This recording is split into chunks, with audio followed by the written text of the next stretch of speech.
Hi guys, welcome to market express.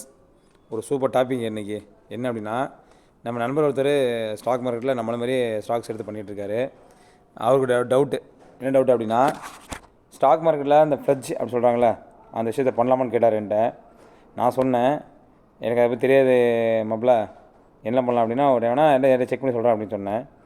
கடைசி நானும் அந்த ஃப்ளட்ஜ் ஆப்ஷன் போய் பார்த்தேன், போய் என்ன அப்படிங்கிறத. நம்ம ஸ்டாக்லேயும் ஃப்ளட்ஜ் காமிக்குதுங்க. பட் ஆனால் பார்த்தீங்கன்னா க்ரோ ஆப்பில் பொறுத்த மட்டும் பார்த்தீங்கன்னா உங்களுக்கு ஃப்ளட்ஜ் வந்து உங்களுக்கு நோ இன்ட்ரெஸ்ட் தான் கிடைக்கும் உங்களுக்கு.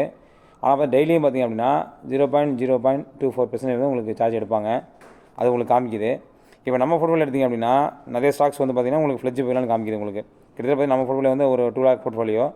இது வந்து ஒரு 4 ஸ்டாக் மட்டும் நம்ம இதில் எடுக்கணும்னு சொல்லிச்சு. ரிஸ்க் அதிகமாக இருக்க ஸ்டாக்ஸ் வந்து பார்த்திங்கன்னா அவங்க கைக்கு போகணும்னு சொல்கிறாங்க.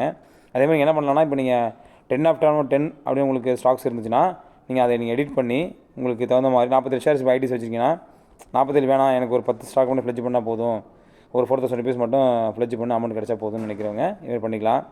ஆனால் வந்து என்னை பொறுத்த மட்டுங்க பார்த்தீங்கன்னா இது வந்து ஒரு ரிஸ்கியான விஷயந்தான். ஸோ அதனால் நீங்கள் கண்டிப்பாக பண்ண வேணாம்.